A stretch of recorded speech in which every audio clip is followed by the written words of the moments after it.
নমস্কার বন্ধুরা, welcome to cricket Bangla. তো বন্ধুরা, চলে এলাম আবারও কলকাতা নাইট রাইডার্সের জন্য গুরুত্বপূর্ণ তথ্য নিয়ে, যেখানে কলকাতা নাইট রাইডার্স ম্যানেজমেন্ট ঠিক করেছিল মুস্তাফিজকে বাতিল করবে এবং বিসিসিআই নির্দেশে কিন্তু মুস্তাফিজকে বাতিল করা হলো। মুস্তাফিজকে বাতিল করার পর কিন্তু বাংলাদেশ ফ্যান্সরা রীতিমতো ক্ষেপে গিয়েছে। তারা বলছে বয়কট আইপিএল, বয়কট ইন্ডিয়া। তারা কি করতে পারবে? তোমাদের কি মনে হয়? কমেন্টে জানিও। অবশ্যই করতে পারবে না, তাদের অতটা ক্ষমতা নেই। বাংলাদেশের ক্ষমতা নেই আইপিএল বয়কট করবে। সেক্ষেত্রে তারা একটা কাজ করেছে, বাংলাদেশের যত চ্যানেল আছে সেখানে কিন্তু আইপিএল সম্প্রসারিত করা হবে না। এই কাজটা করেছে যাতে বাংলাদেশে কোনো রকম কোনো বেটিং না হয় আইপিএল নিয়ে, এবং আইপিএল যাতে লস খায়। তো সেই জন্য তারা এই সম্প্রসারণটা বন্ধ করে দিয়েছে আইপিএল এর। ইভেন তারা বলছে আইপিএল বয়কট করা হোক, আইপিএল বয়কট করব। ইভেন তারা এটাও বলেছে ভারতে যদি ওয়ার্ল্ড কাপ হয়, টি-20 ওয়ার্ল্ড কাপ, এবং তাদের খেলাগুলো যদি ভারতে হয় তাহলে তারা আসবে না। তো সেই সব নিয়ে আলোচনা করব। ইভেন মুস্তাফিজকে বাতিল করার পর এখন কলকাতা ম্যানেজমেন্ট কোন প্লেয়ারের দিকে নজর দিচ্ছে সেই সব নিয়েই বলবো। এবং কালকে যেই ম্যাচটা হয় আইএল টি-20 ফাইনালে, যেখানে ডেজার্ট ভাইপারের সাথে এমআই এমিরেটসের খেলা ছিল, ডেজার্ট ভাইপার্স কিন্তু 46 রানে জিতলো, সেই খেলাটা নিয়ে বলবো। সুতরাং ভিডিওটি খুবই গুরুত্বপূর্ণ হতে চলেছে। যদি ভিডিওটা দেখে থাকো অবশ্যই সম্পূর্ণটা দেখবে, এবং আমাদের চ্যানেলে যদি নতুন হয়ে থাকো অবশ্যই চ্যানেলটিকে সাবস্ক্রাইব করে দিয়ে তার পাশে দেওয়া বেল আইকনটিকে অন করে দেবে। তো চলো ভিডিওটা শুরু করব। ভিডিও শুরু করার আগেই একটা প্রশ্ন, মুস্তাফিজুর রহমানকে যে বাতিল করলো, এটা ঠিক না ভুল? তোমাদের কি মতামত অবশ্যই কমেন্টে জানিও। আমার তো মনে হচ্ছে ঠিকই করেছে, বাট একটু আগে করলে বেটার হতো। আগে করলে হয়তো কলকাতা নাইট রাইডার্স ম্যানেজমেন্ট একটু বুঝে শুনে অকশন বাই পারচেসটা করতে পারতো, অন্যান্য প্লেয়ারকে নিতে পারতো। যেখানে কুপার কর্নালির মতো প্লেয়ার ছিল, যেখানে ম্যাট হ্যানরির মতো বলার ছিল, তাদেরকে কিন্তু মিস করে যায়। যার জন্য কিন্তু মুস্তাফিজুর রহমানের পিছনেই কিন্তু 9 কোটি 20 লাখ টাকা খরচ করে দেয়। মুস্তাফিজুর রহমান কিন্তু একটা ভালো বলার, এবং তার লাইক টু লাইক চয়েস কি হবে সেটাও ভাবার বিষয়। লাইক টু লাইক চয়েস হয়তো পাবেও না কলকাতা নাইট রাইডার্স, বাট এইখানে এখন আজকে শ্রীবাস গোস্বামী, কলকাতা নাইট রাইডার্সের ফরওয়ার্ড উইকেট কিপার এবং বেঙ্গলের উইকেট কিপার, তিনি ম্যানেজমেন্টকে বলেছে, কলকাতা ম্যানেজমেন্টকে বলেছে ডুয়ান ইয়ানসন একটা আদর্শ চয়েস হতে পারে। ডুয়ান ইয়ানসনের ওভারঅল স্ট্যাটস 48টা ম্যাচে 46টা উইকেট এবং 324 রানও রয়েছে। ব্যাটও ভালো করতে পারে, বলও ভালো করতে পারে, ভালো allrounder. Left hand fast bowler Duan Jansen, Marco ইয়ানসনের ভাই, এবং আমরা তাকে চিনিও। এই ডুয়ান ইয়ানসন কিন্তু একটা আদর্শ চয়েস হতে পারে কলকাতা নাইট রাইডার্সের জন্য, এটাই বলেছে শ্রীবাস গোস্বামী। এখানে আমার একটা প্রশ্ন রয়েছে, আইপিএলে কি রাসেল খেলবে? তিনি কি তার রিটায়ারমেন্ট থেকে তুলে দেবে? এটা যদি হয় না, তাহলে কলকাতা নাইট রাইডার্সের জন্য ভালো হবে। কলকাতা নাইট রাইডার্স কিন্তু রাসেলকে যদি 7-8 কোটি দিয়ে দেয়, রাসেল অনায়াসে খেলে নেবে। এবং রাসেল আসাতে কিন্তু যেই দুর্বলতাটা ছিল কলকাতা নাইট রাইডার্সের ফিনিশিং লাইন আপে, সেটা কিন্তু আর থাকবে না।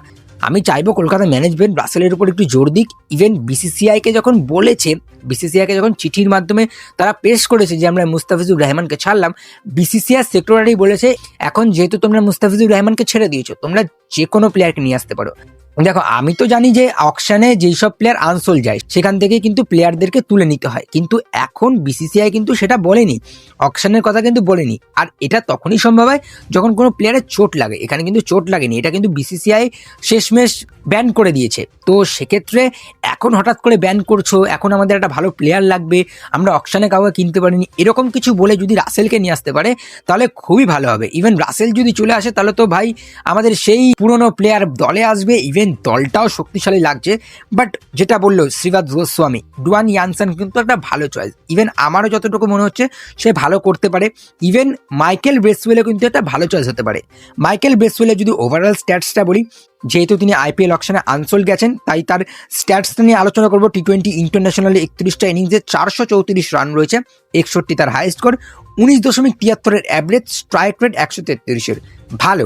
এবং আইপিএলে 4টে ইনিংস খেলেছে আরসিবির হয়ে, 58 রান, 26 তার high score, 29 average, 124 strike rate. Overall ভালো মাইকেল ব্রেসওয়েলের স্ট্যাটসটা লাগছে, এবং বোলিংও বেশ ভালো করেছে। যেখানে বোলিংয়ে টি-20 ইন্টারন্যাশনালে 38টা ইনিংসে 35টা উইকেট, 7.41 ইকোনমি, এবং বেস্ট বোলিং ফিগার কিন্তু 3 উইকেট দিয়ে 5 রান, দারুণ। এবং আইপিএলেও 5টা ম্যাচে বোলিং করেছে, সেখানে 6টা উইকেট নিয়েছে 8.64 ইকোনমি দিয়ে, বেস্ট বোলিং কিন্তু 2 উইকেট দিয়ে 13, দারুণ। সেক্ষেত্রে দারুণ বল করেছে।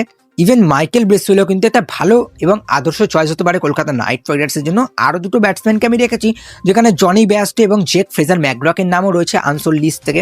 সেখানে জনি ব্যাস্টো, জেক ফ্রেজার ম্যাকগ্রাক হয়তো এই বছর সুযোগ পাবে না, বাট ফিউচারের জন্য কাজে লাগতে পারে। এখন কলকাতা নাইট রাইডার্সের কাছে ওপেনার ভর্তি রয়েছে, তাই ওপেনারের দিকে নজর না দিলেই নয়। সেক্ষেত্রে এখন আমি বলবো কলকাতা ম্যানেজমেন্টকে একটু ধৈর্য ধরতে। কলকাতা ম্যানেজমেন্ট যদি ধৈর্য ধরে একটু ওয়ার্ল্ড কাপ অবধি দাঁড়িয়ে যায়, ওয়ার্ল্ড কাপে যেই প্লেয়ার ভালো করবে সেই প্লেয়ারকে তুলে নিতে পারে। ইভেন সেটা বলার হোক, সেটা ফাস্ট বলার হোক, সেটা স্পিনার হোক, সেটা অলরাউন্ডার ব্যাটার, যেই হোক না কেন সেরকম প্লেয়ারকে যেন তুলে নেয় কলকাতা। এটা কলকাতার কাছে কিন্তু এখন সুযোগ রয়েছে। তো এখন যেটা বাংলাদেশ ক্রিকেট বোর্ড বলছে যে আমরা ভারতে খেলতে আসবো না, আমার মনে হচ্ছে আইসিসি এখন চেঞ্জ করবে না শিডিউল, তার কারণ 1 মাস বাকি রয়েছে। ইভেন ভারত বনাম পাকিস্তানের ম্যাচগুলোতে যখন পাকিস্তান 2023-এ ওয়ার্ল্ড কাপ আমাদের দেশে আসতে পারে, তারা যদি হাই সিকিউরিটির সাথে বিশ্বাস জগিয়ে আমাদের দেশে ঢুকতে পারে, তাহলে তোমরা নিশ্চয়ই আসতে পারো, তোমাদেরকে আমরা সিকিউরিটি দেবো। বাট তোমরা যদি এটার ক্রিকেটের মধ্যে যদি রাজনীতি ঢোকাও, অবশ্যই সেক্ষেত্রে বিসিসিআইয়ের মধ্যে অনেক রাজনীতি রয়েছে, আমি বিসিসিআইকে খারাপ বলছি না, সেক্ষেত্রে বিসিসিআই ভালো করেছে তাকে ব্যান করে, বাট একটু আগে করলে কলকাতার জন্য ভালো হতো। সেক্ষেত্রে আমি বিসিসিআইয়ের পাশে রয়েছি যে ব্যান করেছে ঠিক আছে, দীপুচন্দ্র দাস কেসটার জন্য ব্যান করে দিয়েছে। তাহলে এমআই এমিরেটসে কেন সাকিব আল হাসান খেলছে? এমআই এমিরেটসে তো আমাদের Indian franchise Mumbai Indians Emirates, তো সেক্ষেত্রে কেন সাকিব আল হাসান খেলছে, এটা বিগ কোয়েশ্চেন মার্ক। এখন অনেকেই বলছে যদি মুম্বাই বা চেন্নাই টিমে যদি এখন মুস্তাফিজুর রহমান খেলতো তাহলে হয়তো তাকে ব্যান করা হতো না। এবারে এটা রাজনীতির মধ্যে চলে গিয়েছে, শাহরুখ খানকে বলা হচ্ছে, যেখানে শাহরুখ খান কিন্তু অকশন টেবিলে ছিলও না। তো সেক্ষেত্রে অনেক কিছুই হয়ে গিয়েছে। বাট আমি বাংলাদেশ ক্রিকেট বোর্ডের উপর একটু হাসছি, তার কারণ বাংলাদেশ ক্রিকেট বোর্ড তারা ভারতে না আসলেও মনে হয় না ভারতের সেরকম কিছু একটা হবে। সেক্ষেত্রে এটা ভারতের দিক থেকে কার্যকর, যে ভারত যদি না আসতো, ভারত যদি খেলতে না রাজি হতো পাকিস্তানে বা বাংলাদেশে, তখন হয়তো ভেন্যু চেঞ্জ করতে পারতো। বাট আইসিসি কতটা বাংলাদেশের কথা শুনবে সেটাও দেখার বিষয়। ইভেন বাংলাদেশে ফ্যান্সরা তো চটে রয়েছে আমাদের উপর, যে তোমাদের সাহস হয় কীভাবে মুস্তাফিজকে ব্যান করতে। আরে ভাই, আমরা থোড়ি ব্যান করেছি নাকি, আমাদের বিসিসিআই বোর্ড ব্যান করেছে। ইভেন কারণে ব্যান করেছে, তোমরা যে ভুল কাজটা করেছো তার কারণেই করেছে, যে আমরা কোনো বাংলাদেশি প্লেয়ারকে এই আইপিএল দেখতে চাই না। তো তোমরা এখন যা খুশি করতে পারো, যা খুশি বলতে পারো, আইপিএল ব্যান, আইপিএল বয়কট, কিন্তু তোমাদের সত্যি বলতে তোমাদের ক্ষমতা নেই আইপিএল বয়কট করার। এটা বাংলাদেশি ফ্যান্স তোমরাও জানো। আইপিএল যা টাকা কামায়, আইপিএল যা ব্রডকাস্টিং করে, আইপিএল যা অ্যাডভার্টাইজমেন্ট করে, সেটা সারা বিশ্বে প্রচলিত। সেক্ষেত্রে একমাত্র বাংলাদেশ না দেখলে তাতে ভারতের কোনো যায়ই আসে না। তো সেক্ষেত্রে তোমাদের ব্যাপার, তোমরা যা খুশি করতে পারো।